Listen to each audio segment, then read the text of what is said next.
There we go. Okay. Oh, and do you like us to check off this got it thing? Right. Yeah, so you have to say yes. Otherwise, it kicks you out of actually the session. Got it. Which makes sense. Yeah. Mhm. Hey, maybe it's okay to wait. We get a couple more people. Like I said, I can always cut this out too later in the edit. Mhm. Okay. I have this new computer too, so for me it's kind of interesting playing with it still. It's a different kind. I'm not used to it. Every time you get as soon as you get used to technology, it changes on you, right? Yes. Yep. Okay. Well, maybe I'll just get, are we ready now, Kylie? Yep, whenever you are. Okay, so good evening, everyone. My name is Linda Rydholm, and it's my pleasure to be the host moderator tonight for Fireside Chat on fundraising with women in politics. Before starting this evening's program, let us acknowledge that the city of Thunder Bay is located on the traditional territory of Fort William First Nation, signatory to the Robinson Superior Treaty of 1850. We also recognize contributions from the Métis. And for those of you who may not be located in the city tonight, we ask that you take a moment to acknowledge the land where you are, or even where you're from, you know. So, most people know me as a seasoned city councillor, 18 years, or school board trustee, nine years there. But I've also served in various capacities on provincial and national boards. And this was important to me. So while representing the Federation of Canadian Municipalities in Ottawa for 12 years, I truly came to know and more fully understand why more women are needed in politics in our country and globally. Research done by the United Nations shows that for quote unquote women's issues, and there is such a thing, especially globally considered women's issues to be addressed, not just kind of heard, but addressed. Governments should have at least 30% women members. Women's issues often include topics such as education, health, safety, and justice.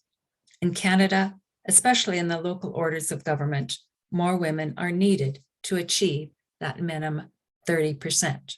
Now, somehow I got into something different here on my computer. There we go. All right. Also, there is research that shows that businesses with a significant number of women on their governing boards have more satisfied employees, customers, and more profit. So thus, more companies are appointing women to board positions. We all see that, more board positions with these big companies. So anyway, here locally through our Fireside Chats, workshops, and mentoring program, we have a mentoring program too, if anyone's interested. Women in Politics encourages women to serve as elected politicians or to at least help other women with their campaigns. We also assist women applying to be board members. So tonight we were to welcome 3 women from different backgrounds. All 3 women are very accomplished. We thank them for their willingness to speak on the topic of fundraising. I shall introduce them and ask a few questions to start the conversation. Then the viewing audience will be invited to participate in the discussion with their questions. Altogether, the Fireside Chat usually lasts about an hour and a quarter, depending on how talkative or chatty we get. The 3 guests are well known. Maureen, also known as Mo Kamuzi, Yuk-Sem and Joleene Kemp. Unfortunately, just before our Fireside Chat began tonight, I received an email from Mo Kamuzi that the mother of a good friend of hers has passed away. And hey, we're all women, we know. We have certain priorities in lives. We make priorities. She figured she was more needed there. So that's where she is. She's with her friend who has just lost her mother. I might also add, although a lot of you know, I think, that Maureen lost her mother at the end of December. She also lost her well-known uncle, beloved uncle, Joe Camusi.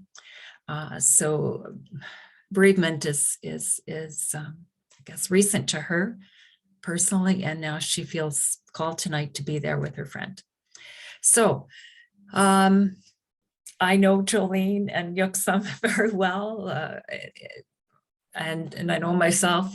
All three of us have had lots of experience, so we will certainly pinch hit and do whatever we can here to make up for Mo's absence. But our hearts are also with her this evening, where she is. I will read the short bio for each of the ladies right now. Maureen. By the way, I asked her one day why her name was Maureen Camusi, and her mom was Irish, and her dad Italian. So it's an interesting mixture that name. My background, I was a Kennedy.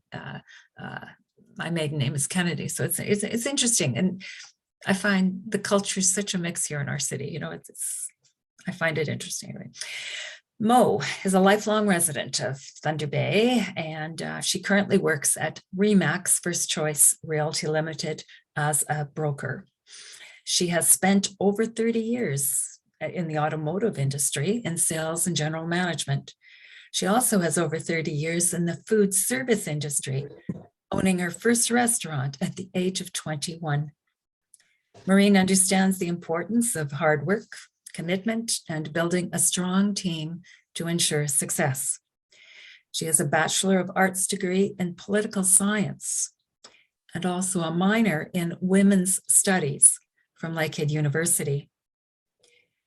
Also, she has obtained industry recognized certification for auto dealership management. Mo ran as a federal conservative candidate in 2011 and again in 2015.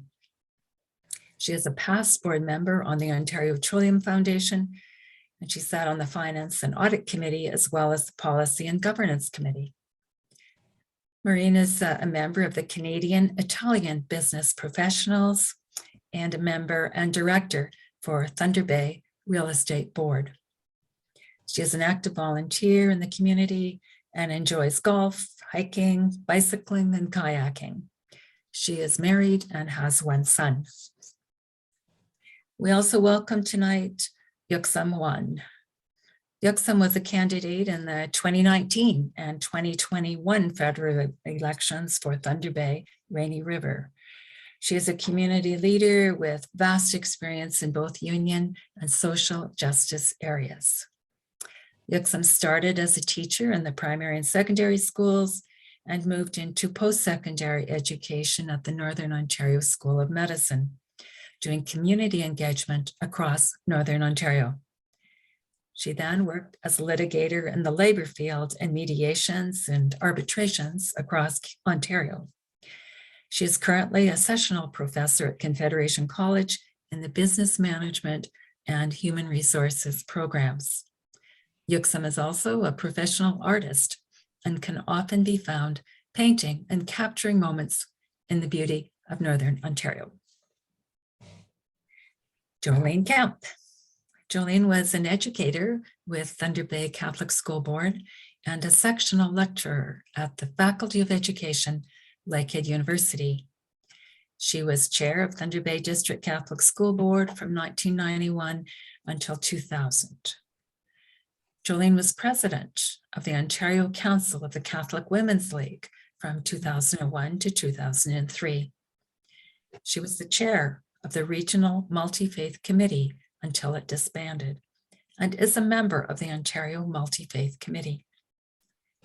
Joleene was the chairperson for the Northwestern Pastoral Institute, and she is well known, very well known, every December as the chairperson, the face for Thunder Bay Christmas Cheer. Joleene is married and enjoys being a nana to two delightful grands, She claims that being their grandmother is the best job ever. So we have questions that I will ask and get the ball rolling here. And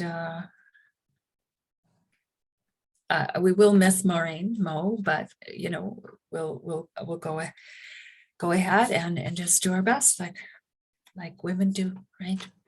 So question number one, what fundraising methods have you used or seen used to help political candidates fund their campaigns? So we'll start off with Yuk-Sem, if you would. Thank you. Thank you, Linda. It's super nice to be here. It's always hard to hear an introduction about yourself and sit there and just kind of smile. So I thank you for that. It's nice to be able to talk about women in politics because, and especially fundraising, because it's one of those things that you kind of know exists, but nobody talks about. The fundraising, I would say, that I thought about before being a candidate is very different from when you are a candidate. So what I did fundraising prior to actually being in the machine that is an election campaign. Before that, it was small, right? It's like you talk to your friends, your family, you see what you have in your own bank account. You know, will people provide you know, a donation? If you are able to work with a political party, then a lot of times they will help support. There's the riding associations are groups of like-minded members of a political party, usually, that have done fundraising for the riding through the election period in between. So sometimes you have access to that. But I would say that before I actually got into that campaign machine, I thought it was like, okay, you know, is it $100, $500? Do you have to give 1,000? What does this look like? And then all of a sudden you find out what the real amount is and what you really have to fundraise for. And you're like, oh, and that's when I think we come into the methods of, you know, that you have to reach out further than your own circle, and you have to get comfortable asking people who believe in the same thing as you to support you. And that's whether it's cold calls, emails, you know, nowadays they have social media ads, those types of things.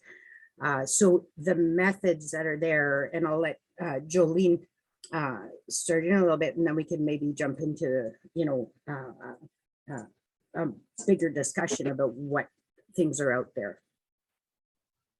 Okay, well, Joleene, would you like to speak? Well, I think that for women, the fundraising aspect has never been something that was talked about before. I think that historically women, it was all about service. It was about you wanting to make a difference and feeling that you had the skill set that could do that. But very quickly, times have changed, and something as, and no disrespect, I mean, I was a trustee, but low level, a school board trustee, you're now having to fundraise in order to become elected. Nothing in this day and age is free in terms of getting your name out, name recognition, being able to talk about issues that are important to you. It all costs now. So it's a real wake-up call. And that I think for a lot of women, you might begin by having conversations in a small group, and you go, you know, like, I want to change this. I really, you know, I feel we can make a difference. Well, then you take it to the next level. And as Yuk-Sem said, it's astounding at what you actually have to do to get to step one. If it's with a political party, you have to go through a whole series of hoops and put a down payment down in order to get through those hoops to even get considered for your name to be put in Mhm. for selection as a candidate. So it's very different. So you really need to do your homework. And in order to do your homework, it makes a big difference when you take the time and say, if you were running for a particular political party, say, like, who in that party do I know? Who do I feel comfortable with? And sitting down and having some really good conversations with some of the long-serving people, because then they can really help and guide you and make introductions so that you don't fall down, but rather rise up in what's going on. And it comes down to personal interaction, personal connections. It means making phone calls that you might not like. It means talking to someone face to face. And the reality is, a financial donation would really make a difference.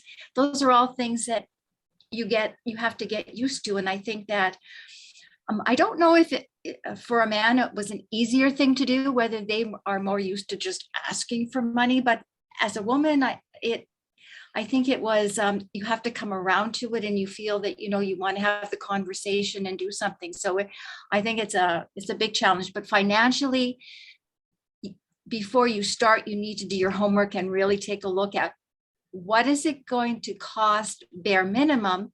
And there's no guarantee that you're going to be the candidate or be successful. So you really, you need to be prepared. Is probably the best thing I could say. And there's lots of documents out there right now that help. They're apolitical in nature, because there's guidelines provincially, there's guidelines federally, and the laws are very, very strict. And there are guidelines municipally as well. And there's no, I made a mistake. This is all very legal. So I don't know if there's anything else. So what specific fundraising methods have you used yourself or seen fundraisers use on your behalf or some other candidates' behalf? Pre-COVID, small social gatherings where people would come together, and it's around food for some reason. If you're around food and you have the conversations, the purse strings are released and relaxed. And so small events are hosted, whether it be some type of little gathering at a restaurant, or somebody hosts a dinner, or something very simple, and you start to make the connections there.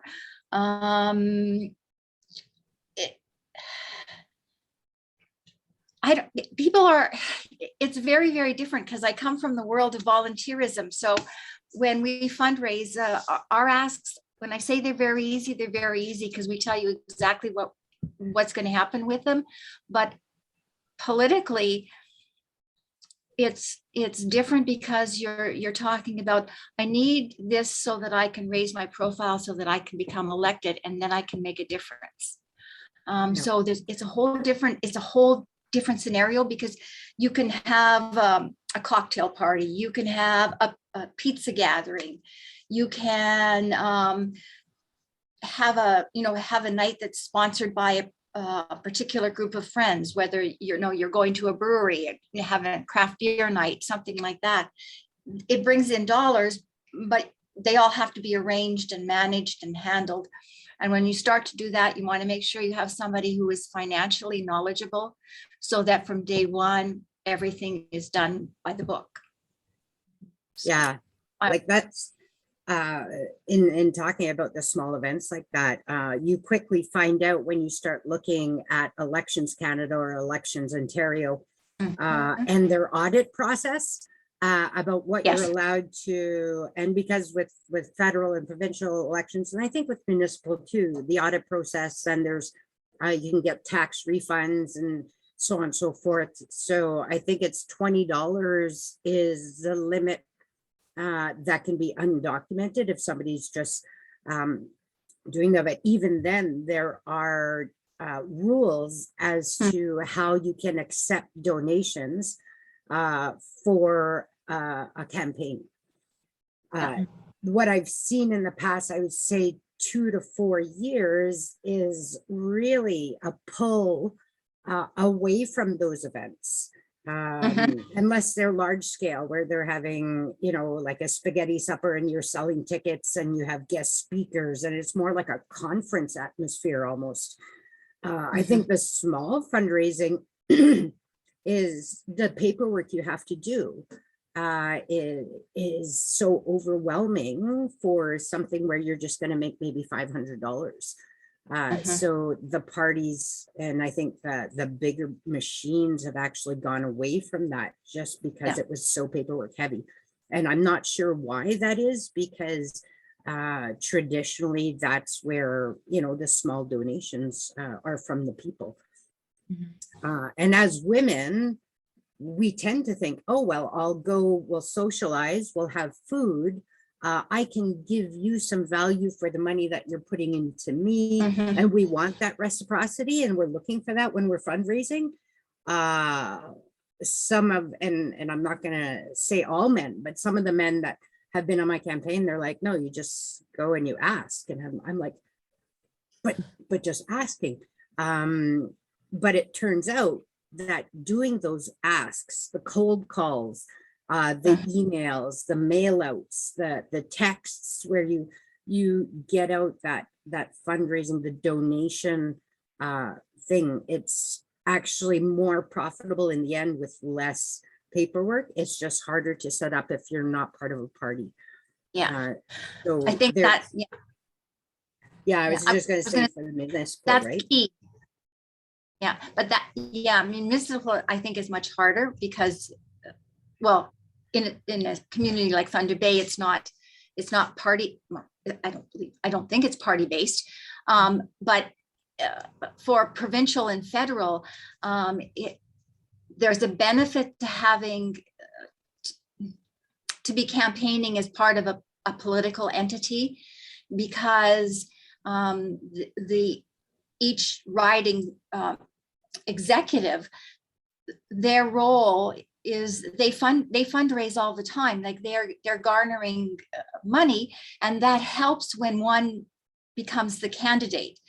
You have to spend money to become the candidate, but once you become the candidate, you then have the wherewithal and the expertise of a whole team of people who are in election mode and are able to do it off. But it's the lead up to it that is really challenging, and you really need to be careful. I mean, from the first time that I was involved in working in an election, there was much more flexibility to the last few elections. No longer businesses can make donations. It has to all be individual, and there's a maximum that an individual can donate, and the receipts must be meticulous, and at any time you can be audited. And after, when you have to submit everything, if you have, like for those ones that are under $20 and under, you still can be taken to task and say, so what is it? What did you do with that? Well, those $20 added up to this amount of money because you've got it in this column. So what did you do with it? So it's a whole new animal that's out there. Now, I'm not quite so sure about what happens at the municipal level, because that too has changed. I think it has to be individuals that make contributions as well at the municipal level. So you really need to take the handbook out and you need to highlight it first. And you know what, it makes sense. And I guess maybe being a woman, you like to do things in a group. So maybe like you get a group of like-minded people together and you say, okay, you take this section, you take this section, let's pull it together and see what it is we have to do to have this happen. So I think On one that of the note, sorry. On that note, I will say that the city clerk's office will be at our next Fireside chat in March. Yep. There's 24th, and I asked them to come on a separate Prepared. night for the very reason, Joleene and Yuk-Sem, because their rules have changed so much. Even folks, seasoned school trustees and counselors, municipal counselors, have to learn those new rules and abide by them. And they have, I think that is really important. And these women, these 3 women, will also be doing other talks to help people in general who are interested in running municipal. Okay. I just wondered how often, and I know things were different pre-COVID, but I just wonder how often is it effective to pass the hat to get $20 or less? Have either of you tried it or seen it done? Okay. Okay. I've had where we have people at events that will come and, donate, the $5, $10, $20. But I think one of the underlying principles that I think is unspoken in elections that people don't actually understand, and I hope that I'm not being too forward, is that the budgets that are spent by like for a federal election can be anywhere from 50 to, I think it's $150,000. Yeah. So we're not talking $20 towards a $500 or $5,000 goal. We're talking about, okay, a full-blown campaign is going to be well over 100, if not 150 and more. I know that the limit, I believe, is much more than that. I never had to worry about the top limit. But I know that the normal campaign is between 50 and 150,000 for the federal elections. The provincial, I believe, is about at 100,000 max, between 80 and 100,000. So we're still not talking about $20, like the pizza kind of thing for the full-blown campaign is not a good use of energy. But to become the candidate, that's very different. And I think that there's the 2 separate pieces that people can work towards. The first step is, you know what, look at your finances, look at your friends, your family, are people believing in you? Can you start those small asks to have people believe in you? You get to learn how to make those asks and how, what kind of smaller events. And that's where the events like Joleene was talking about are very useful, because then you start public speaking. You're starting to build the trust for people who will be on your team, who will believe in you, who will talk to other people. And you'll fundraise that small amount that will get you through the door, that will get it started. And then the machines will help you. Right? And sometimes if people have put in that small amount of money, they will feel more part of the process. Yeah. And also I've seen them become volunteers later on too, during the campaign. Yeah. So I think it's important to be grateful for all amounts that are tendered. Oh, but realistic, even at the city level now, that you need thousands. You need tens of thousands at the provincial and federal levels. But even well, certainly if you're going to run for mayor, you spend 30, 40 grand, that's nothing. And you have an auditor and all the whole shebang. Even to be a ward councillor, you have to account for your money, and you're given a limit depending on how many voters are in the ward across the city. And if you spend over X number of dollars, again, you have to have an auditor to look at things. So anyway, it really, this whole thing, I think it's good for us to think about and share whatever info we have with folks. Is there anything else you wanted to say before we move to the next question? Yuk-Sem? Yeah. I was going to say, just because we don't organize the socials for the small, and that's what I was talking about, like for the smaller donations, the $20 donations, to organize the a whole social around it is not worth the auditing piece, right? But to be able to collect the small donations, you get enough $5 donations, and then all of a sudden you have the stamps for your mail out. You have the paper to print it on. You have all of a sudden you can afford pizza for your volunteers when they come back. And that's where those smaller donations, it's not to take away their importance, but you're better off, I think, instead of having a small social, is just doing that interaction one-on-one, making those calls, having the small thing, compared to the auditing process of trying to piece out how much the actual value of the piece of pizza that they're getting, and you have to take minus that from the donation they gave with that. And that's the type of hoops that you have to jump through when you have an event that's not just purely attendance. Yeah. Right. Jolene, did you want to add, or?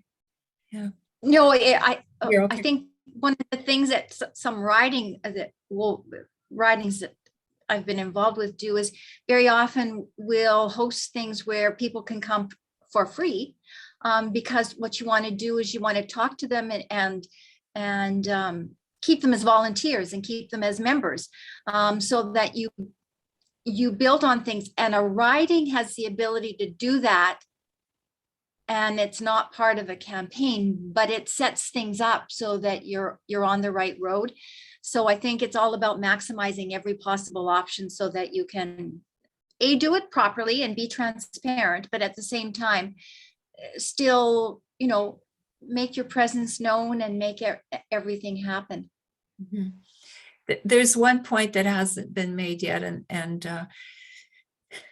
to me, it's not fair because I ran for, I think, 10 elections or something between the school board and city council, and that is that donations at the municipal level are not giving any donor a tax advantage.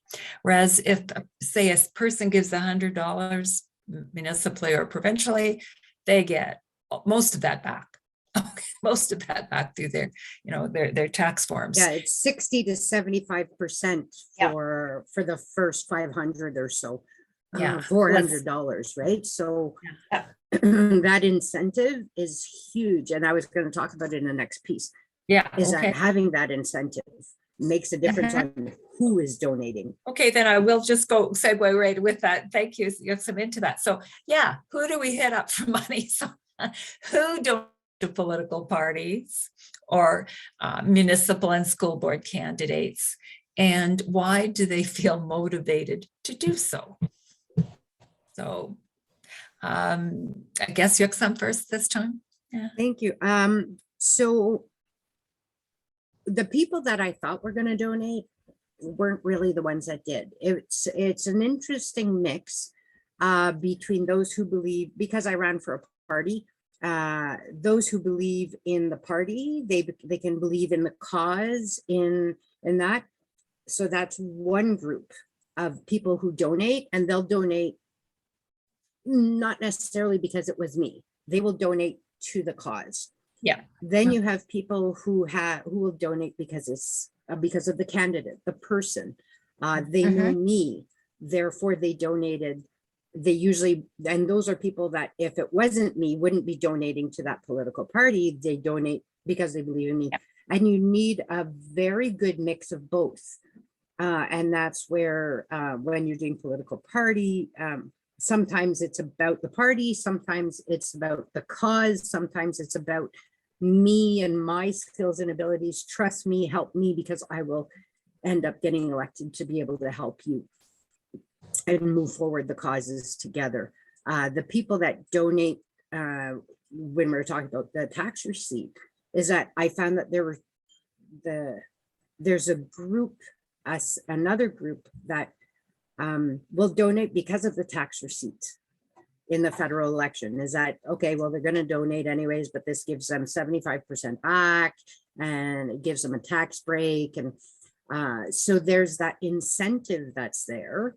And there's people who will pick their party regardless of almost of cause or candidate, but they use a tax incentive of donating to a campaign as their motivation. So yeah, I would say that that's almost a third group who do it just for that.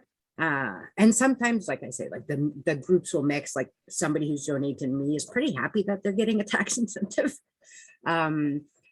Or the cause, or like they'll mix and match with that. But I find that those are the three types of people who are going to be donating. Okay. Joleene? Interesting phenomenon when they went from having businesses and companies able to donate. Too. Yeah, And and unions were donate, too. where it becomes the individual. It's interesting how you see individuals, just like they would in business, they cover their bases, they donate to all parties. Like you chuckle and you think, well, oh, they're supporting us, like, whoa, wow. Right. In essence, no, because in Congress, I mean, we're a small community, and so there are certain business people that they're going to make the max contribution to this party. They're going to do the same thing to each of the other parties. They hedge their bets. So that's another that's an individual who normally would have been a business donation, but now they are forced to do because it has to be a personal check. It has to be a personal check. So it's just a different kettle of fish. But you really need to what you said about having people that know you. You really need to have a base of people who are going to be supporting, and then come to know the workings of the when you're running for a party, and go, okay, this is something I can believe in and work towards. And they become your sustaining donors. They become the ones that continually donate and help build the coffers so that you have a base to build on. And really and truly, you need all of the donors, because advertising alone is mega dollars. And that's where the bulk of, I think, a lot of campaign money is spent is in the advertising, because you need to get the message out.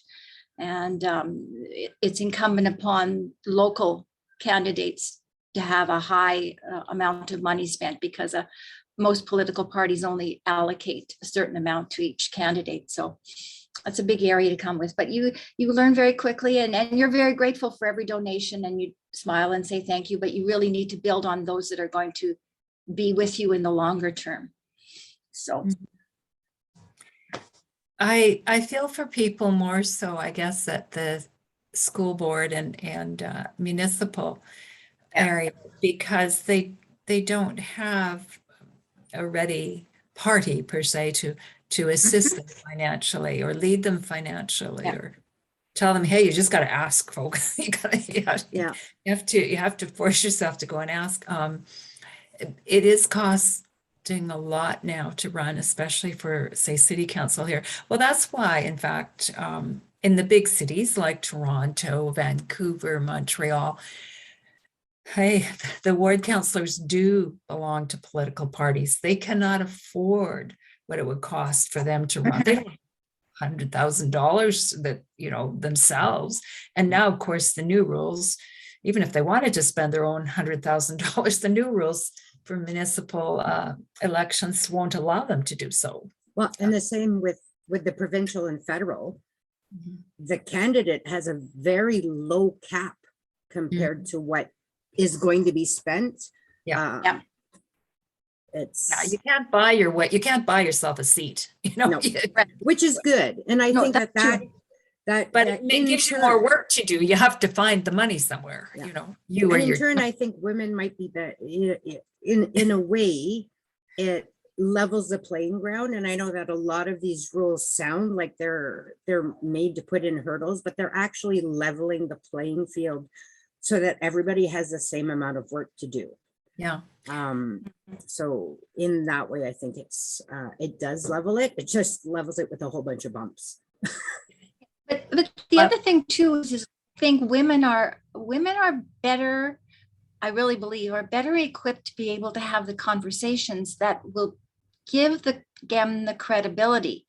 Like, it's like with a man, it's like, whoop, I'm doing this and that's it. But a woman will take the time to explain and to, bring you along. And at the end of the day, if you choose not to, well, then you're accepting of it, but at least you've made the effort. And sometimes that resonates with people after the fact. And really, you see it in a lot of not-for-profit boards. You see those that are successful are the ones where right now women are at the helm, and they're able to build relationships and build consensus. And really, if we were doing things correctly and at any level of government, if we did it by building consensus, we probably would have a much more peaceful society, and one that's far more productive than wasting a lot of unnecessary energy doing things. Because I really think we have a skill set. We're used to that. That's something that I don't know, it seems to be inbred in us, but it really, you're not satisfied with simply a no. It's like, well, let's take a look at that again type thing. So. You've reminded me, Jolene, about something that is quite different generally in the female brain than the male brain. And I know this may sound hokey to some folks, but when I was studying to become a doctor, chiropractic, I had to take this and study the central nervous system. And between the left and right brain, there are more interconnecting neurons. Neurons are nerves in the female brain. And men don't have as many of those neurons or nerves. What has happened is that they've become very adept at that fight-flight mechanism. So they see something, they focus on it, they act fast, right? Fight, flight. Whereas we women do traditionally, and some men too, but women more so, have more of those interconnecting left-right neurons. So we do look and consider more so before we focus and say, oh yeah, this is my decision and this is why. And I have seen that again and again. I remember taking it, in CNS years ago. And in fact, there was a book written about it a while ago. What was it now? But anyway, they talked about, I'll say it here, men having the brain of a goose. Did either of you read that? And because geese don't have those interconnecting neurons. They have very few, between the left and right. And so women, though, do have those interconnecting neurons. And so we do operate differently. I remember at Federation of Canadian Municipalities, a former city councillor, friend of mine, Pam McConnell, went over to Africa on one of our trips. I didn't go on those overseas trips, but Pam did. She was chair of the women's committee. I was vice chair, and she told this tale many times. She remembered sitting at this village council meeting, and there was one woman on the council. The men were busy chattering. A bunch of money had come. They wanted to buy computers. They wanted to get this and that. And finally, somebody from the government, upper tier government, asked the woman councillor, well, what do you think is important? She answered, would be really good to have running water. I'll never forget that story, and there was just silence in the room, right? Let's start with some immediate basics. It was something. But anyway, one thing I wanted to say that I learned when I ran in 2019 along with Yuk-Sem is that I did something as simple as looking at the Elections Canada website, and over a certain amount of money, they have listed there the names of the donors and the amounts for each political party. And you're right, there's some people who give to each, and it's their form of community service, and also get tax breaks with it, so it doesn't cost them the whole whatever they get. They get tax breaks. And also at City Hall, there is a list and accounting. Each city councillor and school board trustee has to put in their financial claims and forms, and there you'll find the list of different people who will donate, so there's a tip for anybody who's, Yeah, you hasn't don't have run to reinvent the wheel. There Mhm. are ways to find out who has been donating. You don't have to start from scratch, unlike what you may think. And that's definitely a good point, is that you're not the first candidate to ever run or to think, okay, well, how am I going to raise that kind of money? There are Yeah. resources out there to help you, or that are already there. Okay. Yeah. So Okay, then and our third question is, so where does one find the fundraising and reporting rules for school board, municipal, provincial, and federal elections, and how is compliance assured?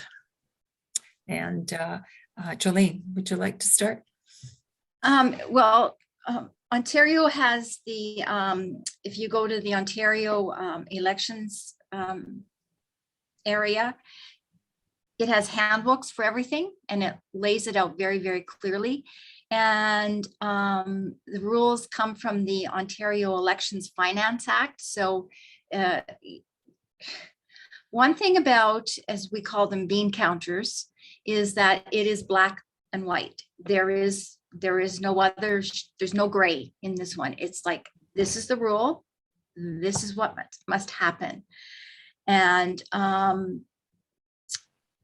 you want to make sure that you know those very, very well, and you take a really good look at it.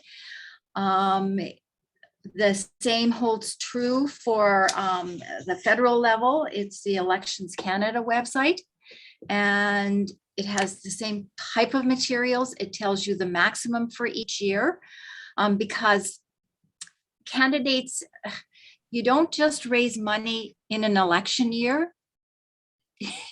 You raise money the day you're elected. The next day, you continue to raise money. So it gives you the maximum amount for each year, what you must do, how you must file. Everything is right there. And then I would assume, I was sort of looking a little bit at the city of Thunder Bay, and so the municipal level has something similar. I believe that everything would be laid out for them. And those are the rules, and that's what you have to follow. So, I mean, that part is the cut and dry part. I mean, that is where we are and how we have to do things. And I mean, we all know of people who have been disqualified because they didn't submit their proper financial statements within the appropriate time frame. And I think that, I know provincially and federally, I know when it comes back, if there's been an error, a candidate is allowed a certain amount of time to correct that error, because they're going to give you the benefit and say, you might have just miscalculated or forgotten to do something, and you have, so many days to correct it. But at the end of the day, it still has to be, you have to be compliant.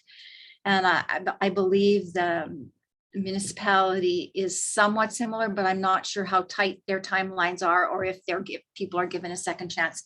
Because some people you're disqualified from the next election, or you could be permanently disqualified. So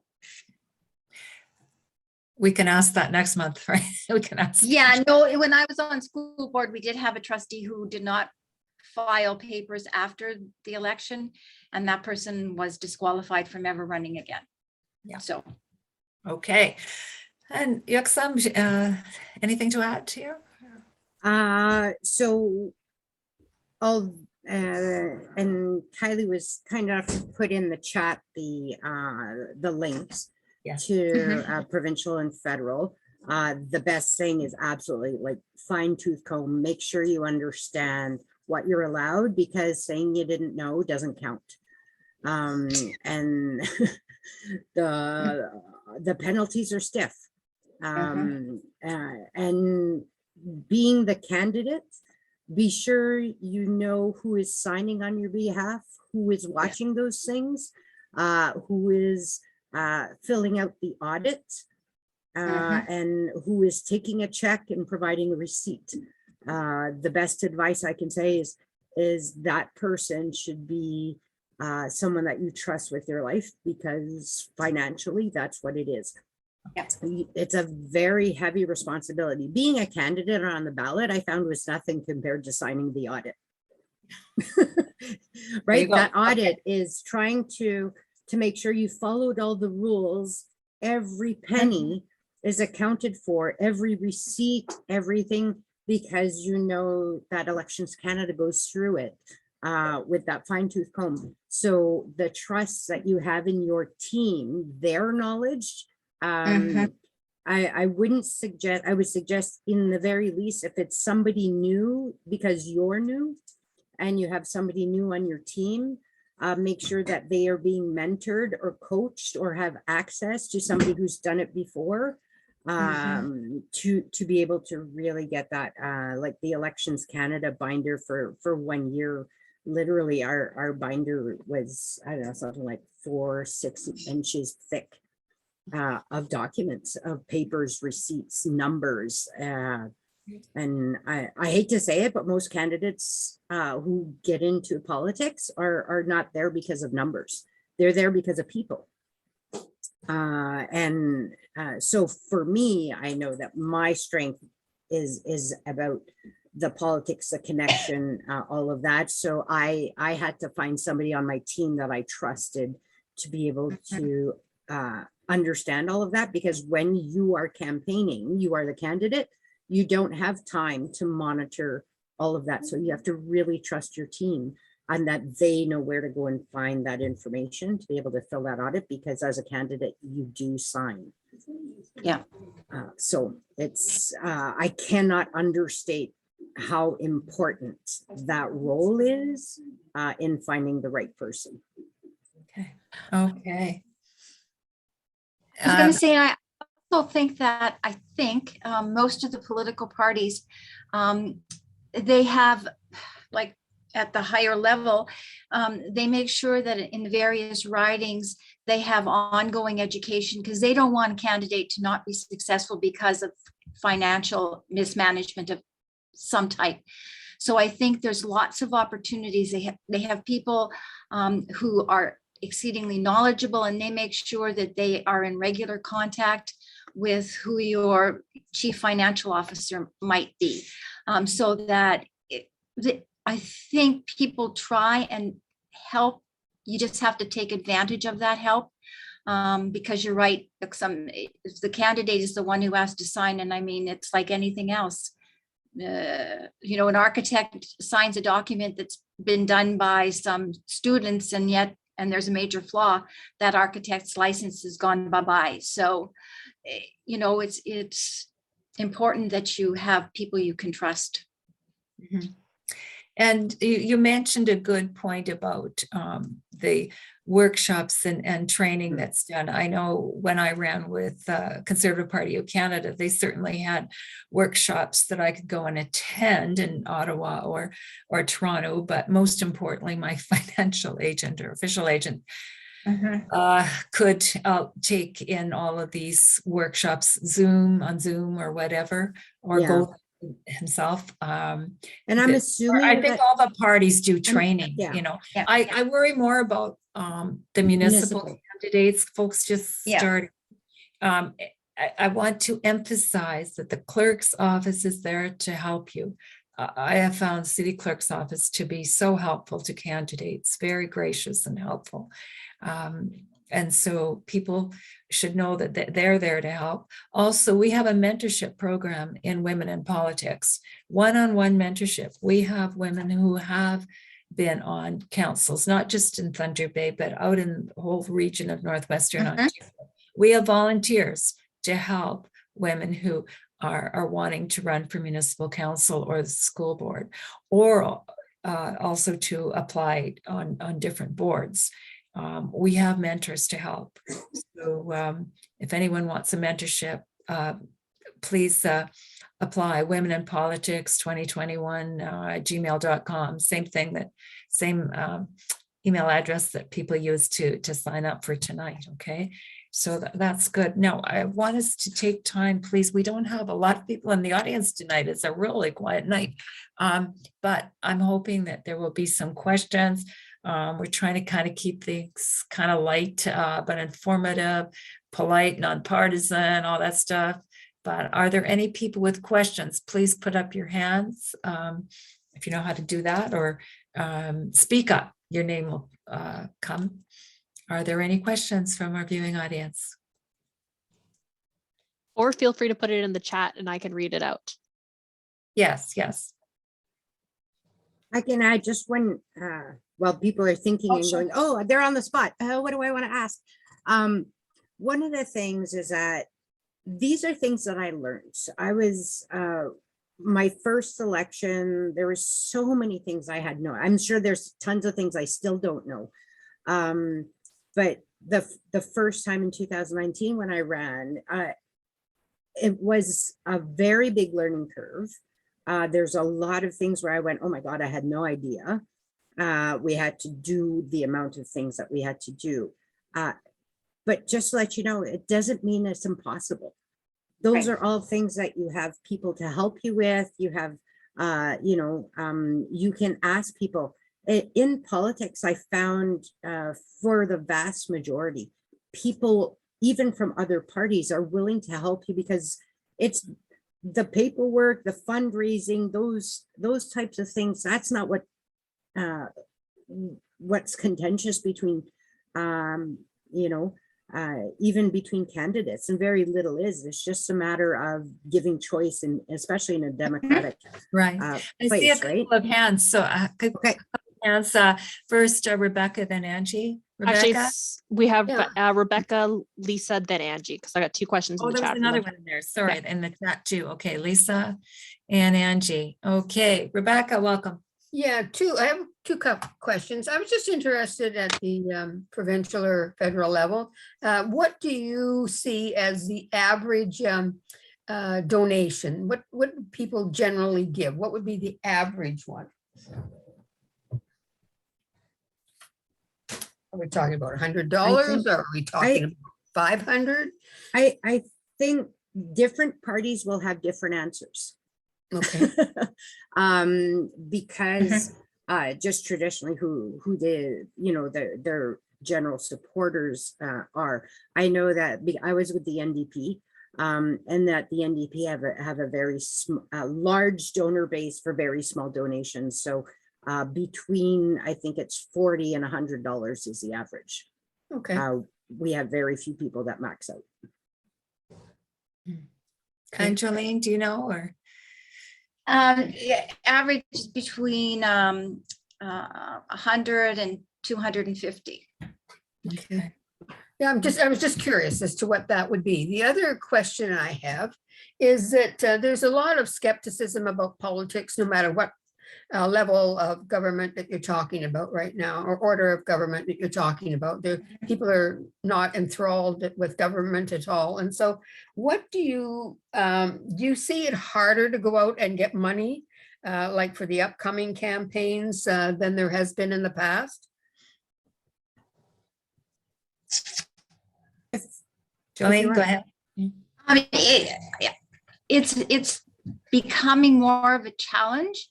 And during with the last election being held during the time of COVID, many donors, many people who normally donate, their donations were less because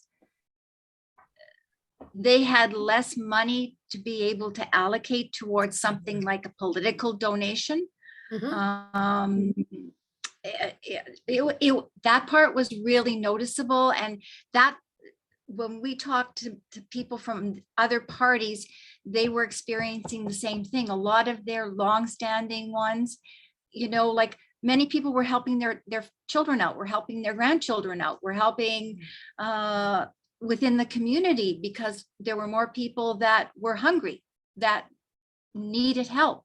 So the dynamic changed, and the donations came, but they were less, and most often with a reason why. Okay. Could I have one more question, Linda? Well, could you wait till the other people? I definitely can. But I yeah. don't know if Yuk-Sem had a different answer or about the yeah. same. or to that For last- like pre-pandemic, pandemic, and then just in general, I think in the political atmosphere. So pre-pandemic, we were able to do more socializing and fundraising as a group.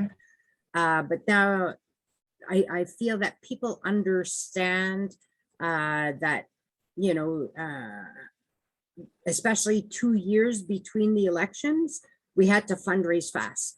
So we found that our true donators, the ones that were always there, came through for us because they understood it was just a 2-year. Like we couldn't They got it. raise that big one. Mhm. So the second federal was easier because they understood. And I think when you're you have between the parties, those that are the cause donators are like, this is absolutely the election where we're going to change the world, regardless of which party they're in. So even though we had some that backed away, we had other ones that were like, yeah. And then you had, we had people who hadn't gone on vacation and said, you know what, this is where it feels right. So as much as they were helping the community, and me as a second candidate, I was able to, my profile was there. People knew me, so I was able, I think it just changes with context. You get different pieces, but you're able to really pull it in together. So it usually ends out, I think, being relatively successful. Okay, and next on the list, Lisa has a question. Kylie? Yep. So Lisa would like to know, has your experience given you more confidence in fundraising, and would you do it again? Okay. Who wants to go first here? I can, I'll speak first, like between the first 2019 to 2021, there's definitely an increase in confidence, because by the end you see the value of every $20. You see the value of making that connection with the one person that you can connect to, and they'll donate, and you know what that money is going to. You know, it'll get you that sign that much faster, that it'll get you some rebar, that it'll get you the wood or the nails or the gas to get there.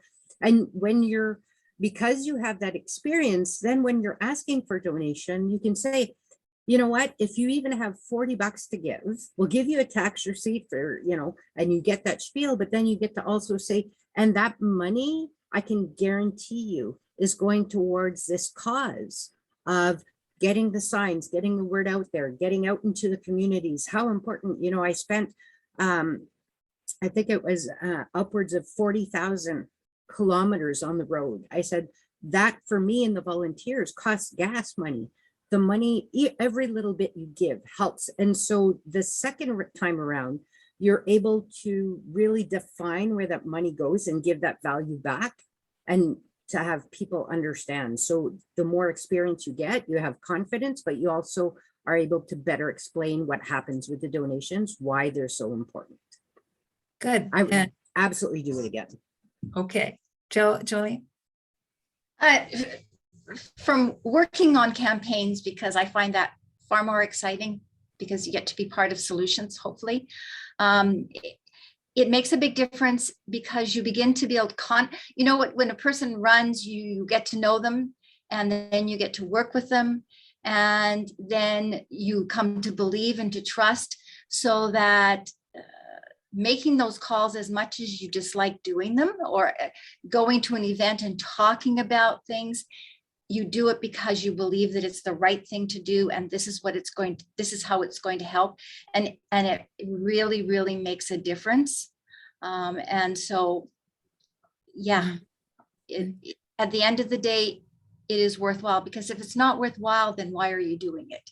So, you know, And it gets easier. It does. It gets easier. It does. it really, really does. Well, you learn how to ask. And when I ran in 2019, I still remember a gentleman phoning me and asking me what the maximum was. So say, Linda, so I want to give the maximum. How much is that? And I said, he said, is it such and such? And I said, no, it's a little more now this year. you know, and sure enough, he gave the maximum, you know, that I figured, well, hey, I want him to know what it is, you know, when it's a, Don't be afraid of the bucks or big whatever ask. more, you know, but yeah, I think you get more confidence the more you do anything, including asking for money. And for certain, if you have some value to tell them or give them, or, you know, whatever, it's all going to help. I've got to say that I found running with a federal party was a lot more fun than running by myself as a municipal candidate.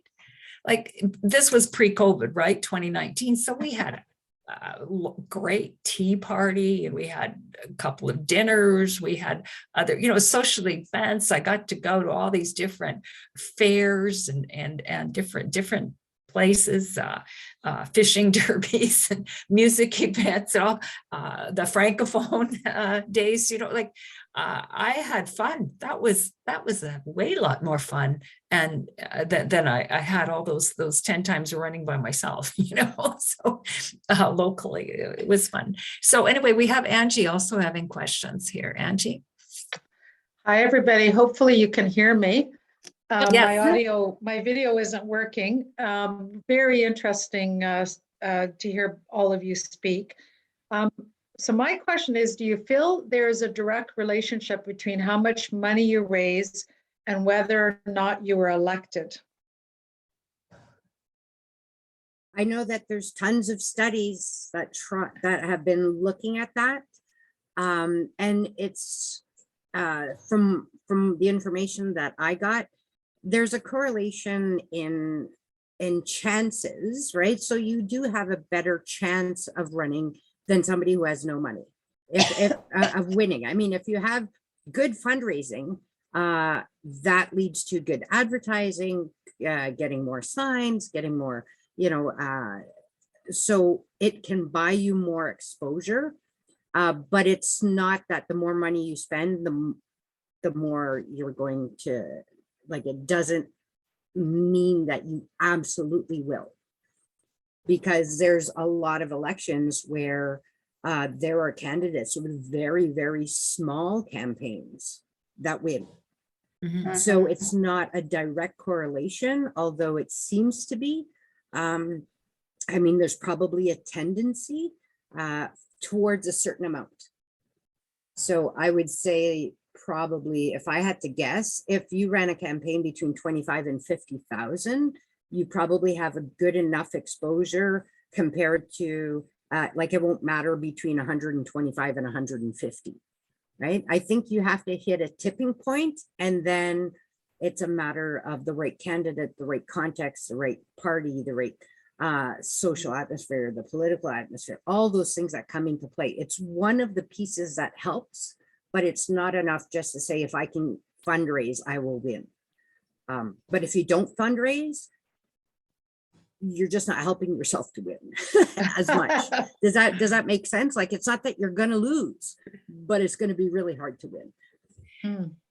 Joleene, did you want to add? Or I was going to say, I don't think it's the amount. I think it's how you use the money that you raise, because some of the some candidates who spent very little but used what they did wisely end up being successful. And we have had candidates who have spent way too much money, and they've ended up in third place, and they've asked the question, why? So there's a part of me that says it's not always about the amount, but it's about how you use the money that you have. You have to be wise with how you use it. So I would agree with what both women have said. You need a certain amount. You need to spend it wisely, but there's not a direct correlation. Not at all. I beat many men in 7 elections to be the ward councillor and spent less than they did, you know. So that was my experience anyway. Now, was there anything else, Angie? You know what, actually, it's interesting. Jolene, because my second part of the question was going to be, where do you get the most bang for your buck? Like, if you have a limited amount of money, where would you, what is the number one thing you would spend it on?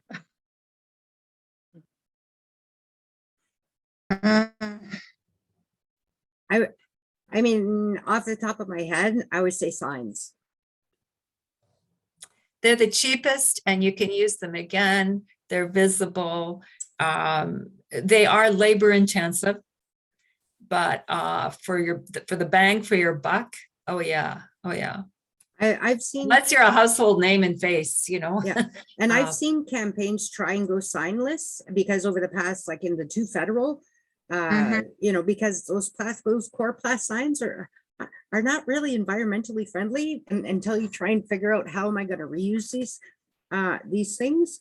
So I've seen a lot of campaigns across Canada, talked to a lot of candidates that went signless, did not go well. Hmm. In Thunder Bay, people ask for signs. Across Canada. Yeah, but in Thunder Bay, people. They do. They do. When you're campaigning, they'll say, can I put a sign out? Yep. Which, if we're trying to be environmentally more conscious and leave a smaller footprint, goes against everything you can possibly think of. But people say, well, I want to put your sign out. So the signs give you the visibility that might lead them to then ask a question, well, what do you stand for? Or what are you going to do? Why should I be supporting you? So you will get the most money, because many people don't use local television stations anymore. People use other forms. Unfortunately, newspaper usage is down, and social media is not always Hit and reliable. miss. It's hit and miss. So signs really, they're the best form of advertising. Signs. Yeah. And Okay. Are Are you done, Angie? Because I know Rebecca, I Yes, promised. yep. Thank you, everybody. That was very interesting. And the last thing that a really good bang for your buck is gas. Gas money. Nothing beats going out in the region. But where we live, yeah, we can't get on public transit to get down to the Right? center somewhere, can't. right? Yeah. Okay, Rebecca. Yeah, I assume that every campaign has a budget, but at the same point in time, and you adhere to that budget, at the same point in time is you might, for whatever reason, go over the budget. Who is responsible to pay any outstanding debt to the campaign at the end? Is it the party or is it the candidate? I think that depends on what party you're with and how much you've gone over. And if you're allowed to go over. Well, federally, remember, there's a campaign team. I could see a person going over doing their own independent election and say the municipal scene, right? But I don't know how I would ever have been allowed to go. I hardly did any spending. It was the campaign team, and it was watched very carefully. The money was watched very carefully. Yeah. I was going to say, wait, but you set a budget, and part of in setting your budget, there's an assumption of how much money you're going to raise. Yes. So at the end of the day, if you haven't raised the amount of money that you budgeted for, you are in deficit. Mm-hmm. And if you are running for a political party, I believe the political party, and in this case, it would be the local riding, would be responsible for clearing the local candidates' deficit. In other words, they would have to do additional fundraising in order to cover the cost. Okay. But it's not that you are purposefully going over budget. It's that a candidate usually budgets according to what they think they can fundraise. Right, okay. And Thank you. some, to add to that a little bit, Rebecca, every big election, whether it's provincial or federal, there are some riding associations which go into debt. They just, somehow that's what they've done. They go into debt and then they have to dig themselves out. Okay. I haven't heard of any Yeah. cases where the individual candidates are responsible, but it's the group, it's the riding association. Okay, I've heard in some ridings where the associations were disbanded or non-functional, the candidate took it upon themselves to run their campaign as best as they could with a small group. So there's no riding association to take on that responsibility. In that case, I do know that some people were like, okay, I'm still paying the bill. Wow. So I won't say no, or if that's for sure for everything. Those are anecdotal conversations that I've had with some candidates, and some of them, especially if they have no party, the ones that were independent. Well, then Oh. that's completely different, right? Yeah. You are on the hook for what you said you were going to be. If you Mhm. spend it, somebody, It's your, I signed that audit. You Yeah. sign those Yeah. checks. yeah. Okay, so I don't see any other questions. We can wrap up. This is, I've enjoyed it. I hope that Yuk-Sem and Absolutely. Jolene have, we've enjoyed having you here tonight. Thank you. And if you are interested, 4 weeks from now on Thursday, it's another 24th, but March 24th, 7 o'clock, we'll have a fireside chat with City Clerk Krista Power, Deputy City Clerk Dana Earl, Leanne Lavoie, the Municipal Elections Coordinator. And they'll be talking, of course, about the municipal council and school board elections. So that should be very interesting and informative as well. I want to say on behalf of Women of Politics, thank you to our 2 guests who came tonight. Thanks to everybody who joined in, and good night. thank you. Night. you so Thank much. you. Thank you Thank very you. much. It was well Thanks, done, Sam. well done. Bye-bye. Thank you. Thank you. Thanks, everybody. That was excellent. Yeah, and Yes. if ever people say, hey, who can we talk to? Like, for sure. Thank you. It was very worthwhile. Thank you. Right. Thanks for being here. Bye-bye. Thanks everybody Linda. for coming. Thanks, Kylie. Bye.